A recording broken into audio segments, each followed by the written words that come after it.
Bonjour les investisseurs malins, j'espère que vous allez bien.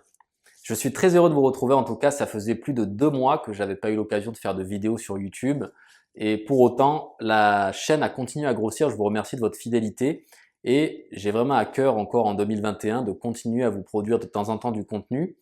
D'ailleurs, j'affine ma compréhension de vos besoins au fil de l'eau, au fil notamment des questions que je reçois sur Instagram et je reviens de plus en plus souvent sur les bases lorsqu'on a envie de devenir investisseur, les fondamentaux comme on dit dans le sport.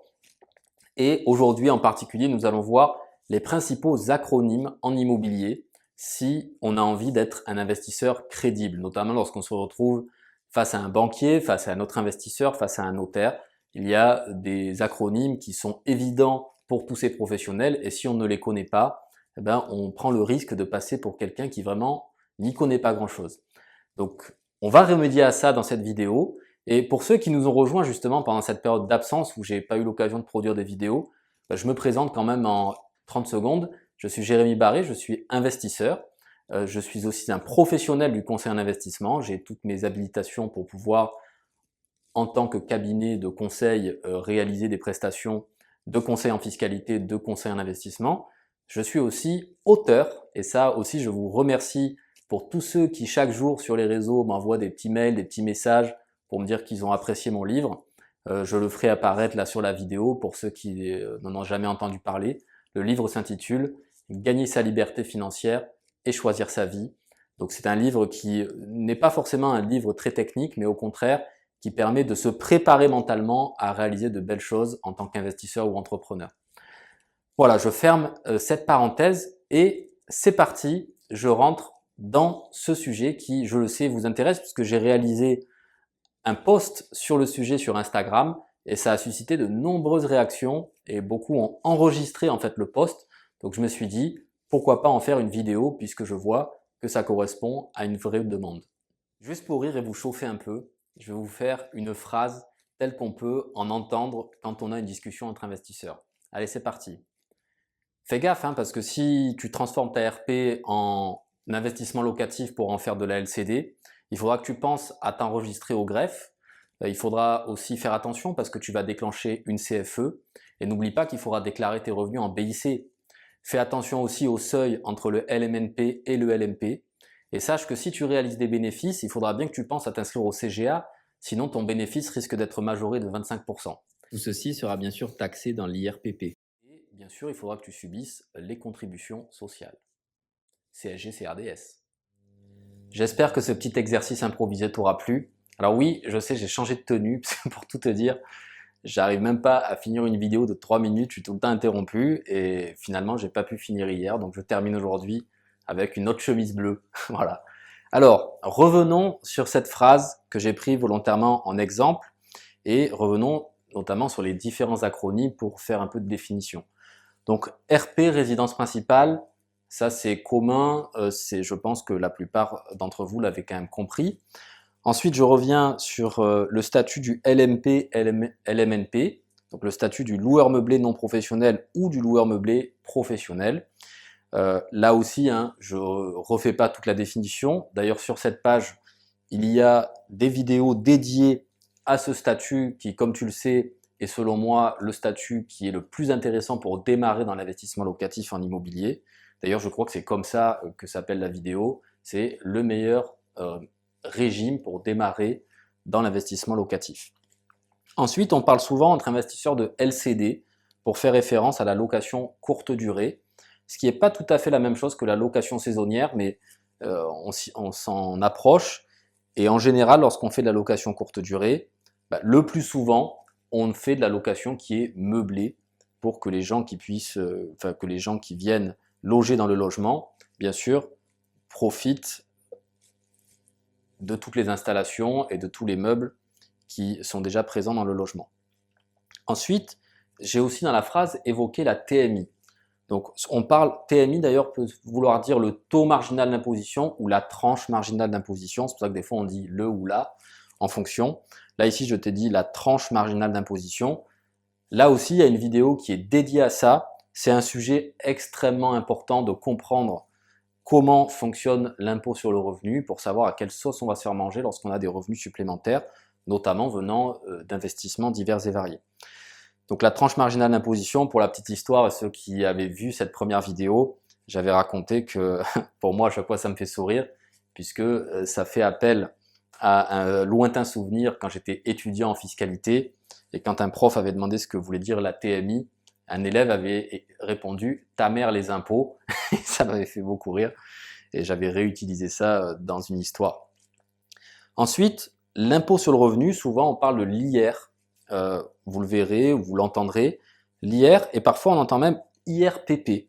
Alors là, j'ai pas eu la place de l'écrire, c'est l'impôt sur le revenu des personnes physiques. Quand on dit IRPP, c'est l'impôt sur le revenu des personnes physiques. Enfin, on parle des prélèvements sociaux ou des contributions sociales. Voilà, c'est pour ça que j'ai mis les deux. Ça veut dire la même chose. Et à l'intérieur de cet acronyme, donc prélèvements sociaux, contributions sociales, en fait, ça représente d'autres acronymes, la fameuse CSG-CRDS. Je vous ai mis les taux d'ailleurs pour rappel.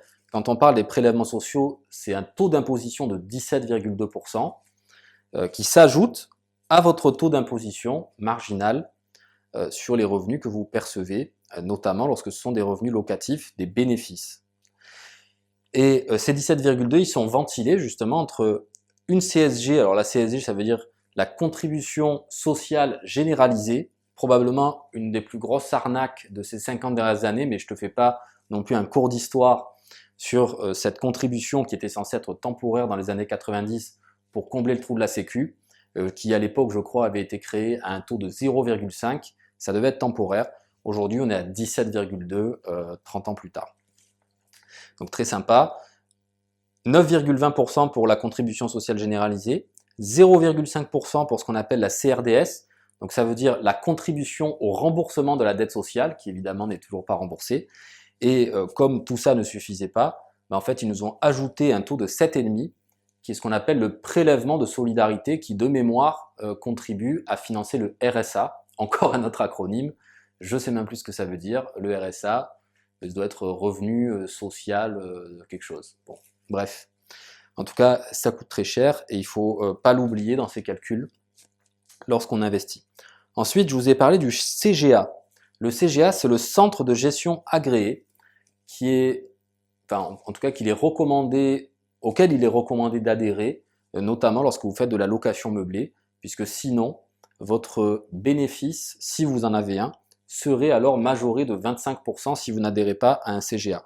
Et un CGA, en fait, c'est un organisme qui va vérifier encore le travail de l'expert comptable qui vous aura réalisé votre liasse fiscale ou votre déclaration en location meublée. Il faut savoir, peut-être que certains ne le savent pas, je donne potentiellement un scoop, il est prévu que ce CGA disparaisse en 2023, parce qu'effectivement, entre nous, il ne sert pas à grand-chose.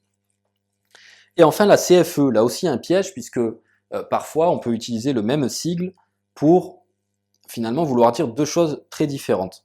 La CFE, ça veut dire la cotisation foncière des entreprises.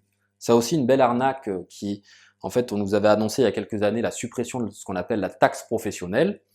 Mais comme les revenus de location meublée sont des revenus considérés comme des revenus commerciaux, eh bien on est soumis à cette cotisation qui a remplacé la taxe professionnelle, la cotisation foncière des entreprises. Donc quand vous êtes exploitant d'un logement en location meublée, vous êtes redevable de cette cotisation foncière des entreprises, la CFE, qui peut coûter relativement cher.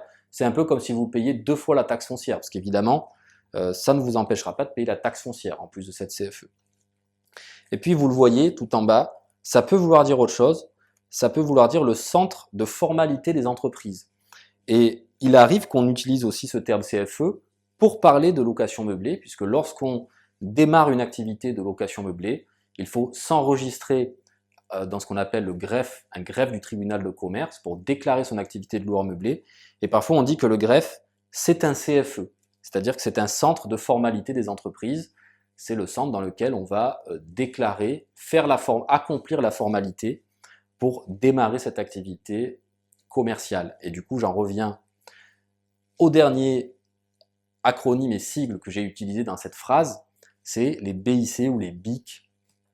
Allez, celle-là, je vous la donne pas. De toute façon, j'avais pas la place. Dites-moi en commentaire, je pense que vous allez trouver de quoi il s'agit dans le contexte de cette phrase que j'ai utilisée. Voilà, j'en termine pour aujourd'hui. Sachez que j'ai plus de 70 acronymes en stock. Donc si ça vous a plu, n'hésitez pas à me le dire et à ce moment-là, je ferai d'autres vidéos où je placerai des sigles dans un contexte de discussion d'investisseurs. Comme ça, vous comprendrez en fait dans quel contexte on peut l'utiliser. Encore une fois, pour être crédible en tant qu'investisseur, parce que ça c'est très très important pour tous ceux qui sont en recherche d'investissement pour pouvoir faire des affaires. Si vous n'utilisez pas le bon langage, le langage des investisseurs auprès des banquiers, auprès des vendeurs, auprès des notaires, auprès des courtiers, auprès des experts comptables, ben finalement, vous prenez le risque de ne pas être pris au sérieux. Donc c'est pour moi très important de maîtriser ces jargons, même si ça peut être relativement indigeste. Voilà, on va pas se mentir. C'est tout pour aujourd'hui. Je te dis à une prochaine fois, encore un plaisir de pouvoir partager ces choses avec toi. À très bientôt.